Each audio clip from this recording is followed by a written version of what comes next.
Bonjour, je suis Jean-Pierre Saunier. Je suis guide raélien et responsable de la diffusion du paradisme pour l'Europe. Après un passage sur Netflix et chez Cyril Hanouna, je viens vers vous pour vous inviter à devenir ambassadrice ou ambassadeur du futur. Oui, j'ai bien dit ambassadeur du futur. Alors, qu'est-ce que c'est qu'un ambassadeur du futur? Ça fait quoi un ambassadeur du futur? Eh bien, votre mission d'ambassadeur du futur, si vous l'acceptez, bien sûr, consiste à entreprendre trois activités simples. Enfin, simple.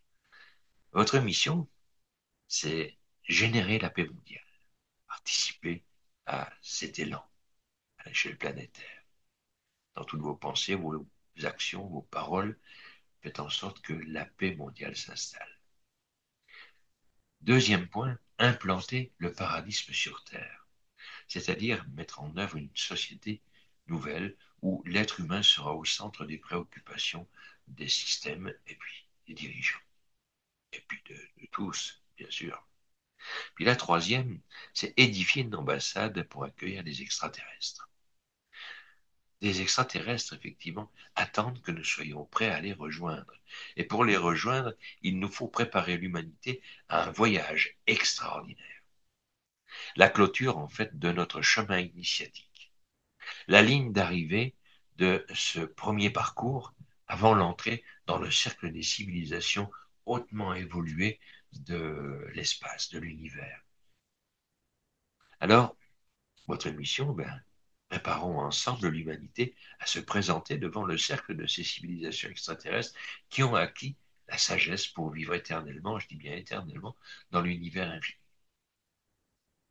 Au vu des connaissances que nous avons développées dans bon nombre de domaines, l'univers dans lequel nous baignons semble ouvert à toutes nos espérances. Je dis bien à toutes nos espérances. C'est là, c'est prêt, c'est devant nous.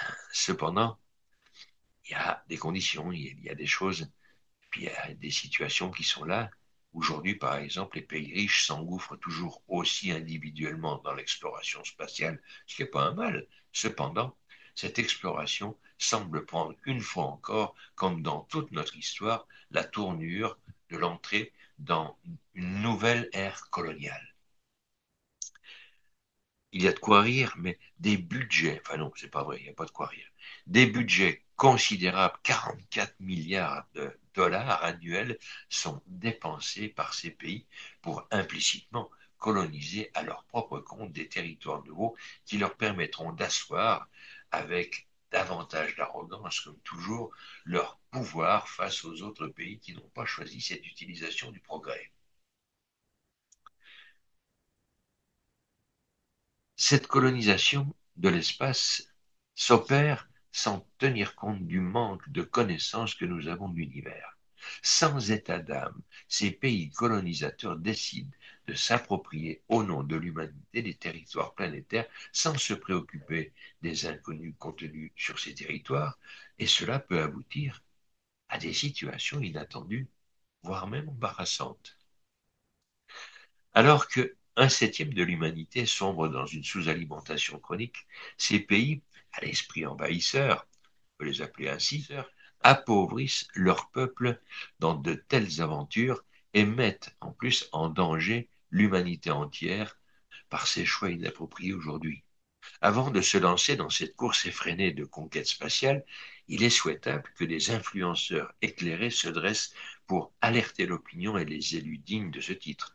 Ils doivent manifester combien la priorité de nos choix de développement de la société humaine doit passer avant tout par le partage réciproque des progrès scientifiques, pacifiques, écologiques et sociaux sur la Terre, et ce, pour créer d'un commun accord ce qui est enfin réalisable grâce à la connaissance, à la science, et qui est tant attendu aujourd'hui et qui a été rêvé par nos aïeux, créer un paradis terrestre. Des civilisations extraterrestres nous observent avec intérêt. Elles observent la manière dont nous allons passer l'étape la plus délicate de notre existence pour gagner à notre tour, en union planétaire, l'accès au cercle des civilisations abouties de l'univers.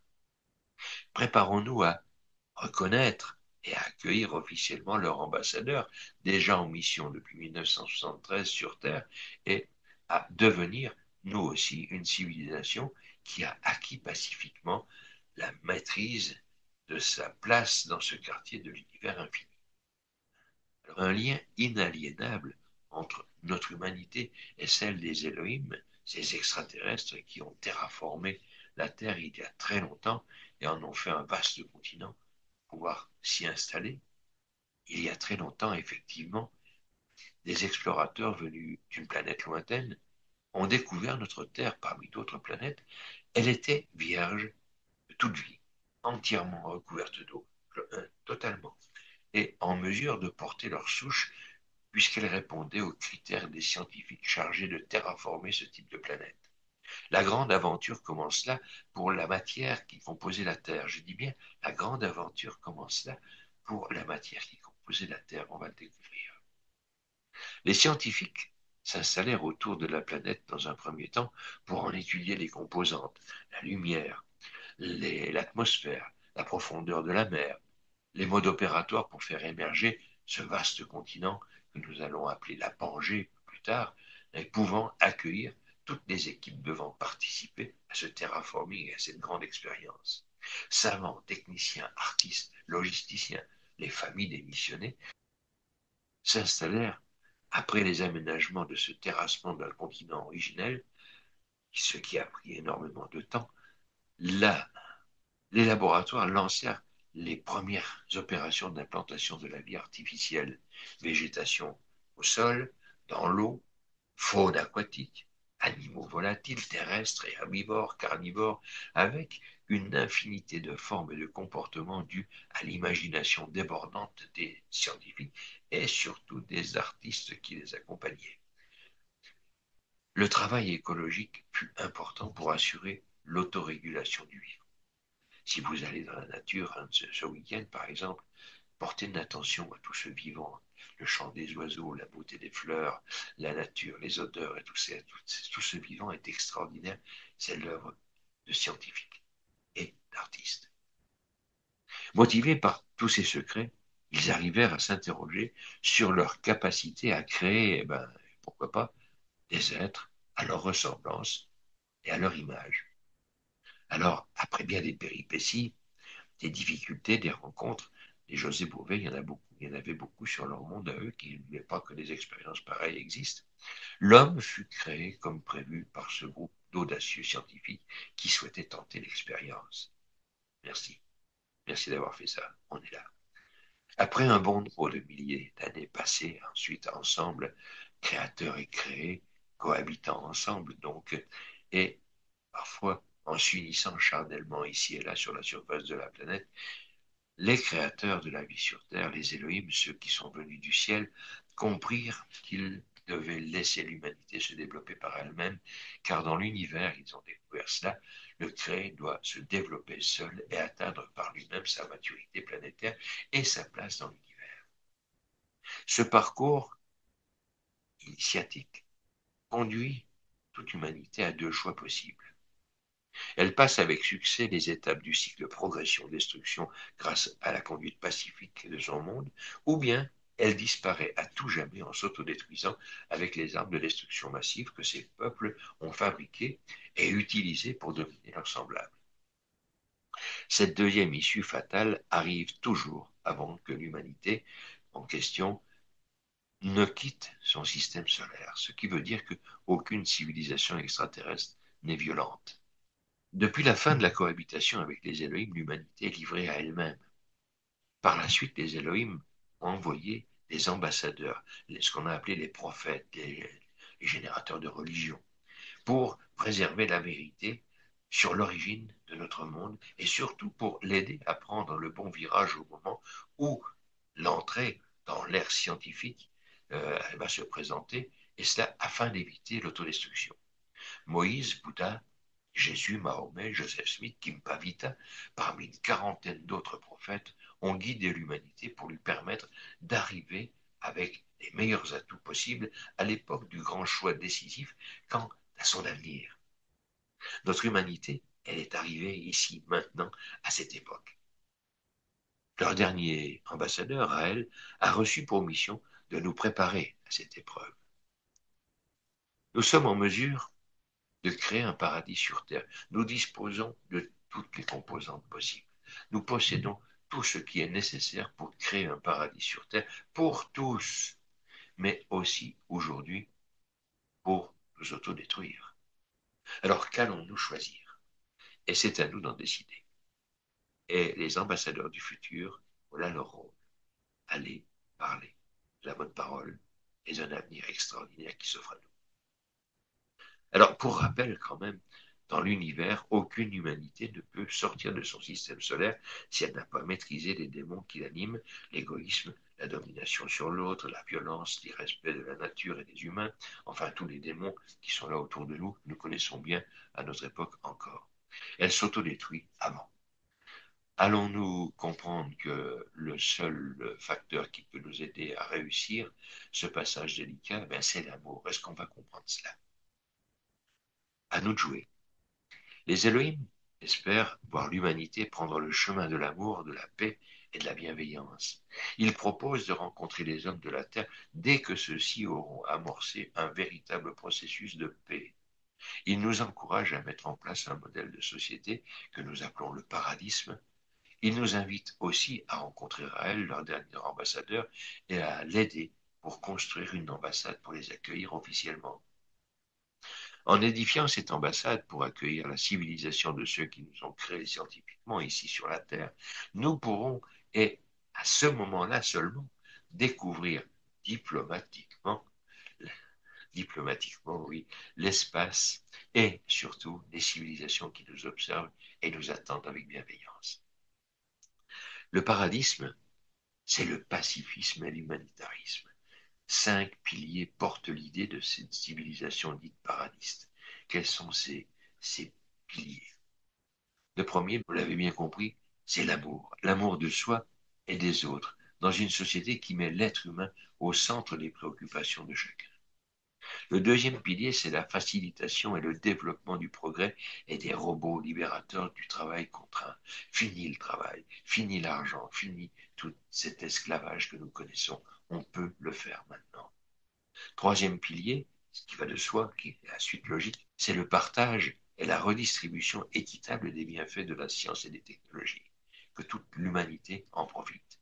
Mais pour ça, il y a intérêt à avoir quelque chose qui est particulier, que nous n'avons pas encore essayé, que nous ne maîtrisons pas et qui est loin d'être réalisé aujourd'hui, c'est une guidance conduite par l'intelligence à son plus haut niveau, au niveau du génie créatif, et accompagné d'humanitarisme. Alors l'humanitarisme, qu'est-ce que c'est? Ben, c'est tout simple, c'est l'amour de l'humanité. On a quelques progrès à faire de ce côté-là. Il faut l'essayer, cette guidance, et quitter la gouvernance telle que nous la connaissons. Le dernier pilier, c'est la volonté de créer pour ses semblables un climat général, mesurable de bien-être favorisant la culture individuelle du bonheur. La culture individuelle du bonheur. Le bonheur, c'est personne d'autre qui nous le donne, c'est nous qui le construisons. Mais pour ça, il faut qu'il y ait un environnement de bien-être. Il y a 2 pays sur la planète qui ont réussi à faire quelque chose de fantastique. Ils ont créé 2 ministères du bonheur pour vérifier, mesurer dans quel état était leur peuple. Pourquoi ne pas le faire à l'échelle planétaire? Ça fait partie du paradisme. Alors, contrairement à notre histoire ancienne, avec ses conquêtes désastreuses de territoire et de pouvoir entre les peuples, nous ne commettrons plus l'erreur de vouloir coloniser et nous approprier en total irrespect des autochtones des mondes nouveaux comme l'ont fait les conquérants de notre histoire coloniale. Il faut que ça cesse. Il y a quelque chose à faire d'autre. Alors, quoi faire? Déjà, édifier une ambassade selon les caractéristiques demandées sur un territoire avec un statut d'extraterritorialité. Cette ambassade, ce sera le signal de notre souhait d'accueillir les Elohim, de les reconnaître comme nos créateurs, puis, eh bien, de les recevoir avec dignité et avec amour. Préparons-nous donc à accueillir dans une ambassade les créateurs de la vie sur la Terre.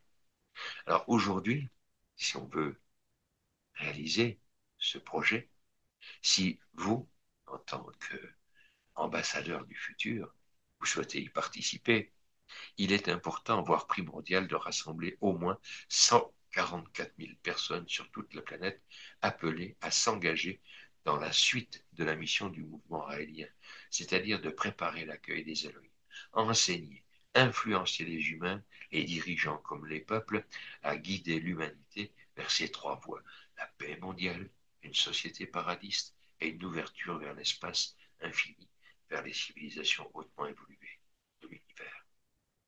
Les influenceurs dont vous pouvez être, sans être raélien, je le précise, ont d'ores et déjà un rôle important dans la réalisation de cet événement. Alors réunissez-vous entre amis, menez une réflexion au sein de vos cercles privés sur la possible réalité de cette révélation. Et puis contactez-nous, invitez un guide raélien qui pourra, lors d'un repas amical, en toute convivialité, vous apporter plus d'informations sur le contenu des messages des Elohim et vous faire connaître nos activités, mais et surtout vous proposer la démarche attendue par les créateurs pour les rencontrer, l'édification d'une ambassade. Je vous donne rendez-vous tous les derniers samedis du mois à 13 heures sur Zoom pour participer à une émission des ambassadeurs du futur. Cette année, ça sera sur le paradisme. Et là, demain, le 27 juillet, à 13 heures, nous allons aborder le deuxième sujet, le deuxième pilier du paradisme, c'est le progrès. Alors, je vous invite à venir y participer. Voilà l'adresse donc, que vous allez trouver donc, sur Zoom. Et puis, nous aurons peut-être le plaisir ensemble de discuter, de voir qu'est-ce que c'est que ce paradisme, et puis qu'est-ce que c'est que cet avenir extraordinaire qui s'offre à nous. Je vous embrasse et puis peut-être à demain alors. À bientôt.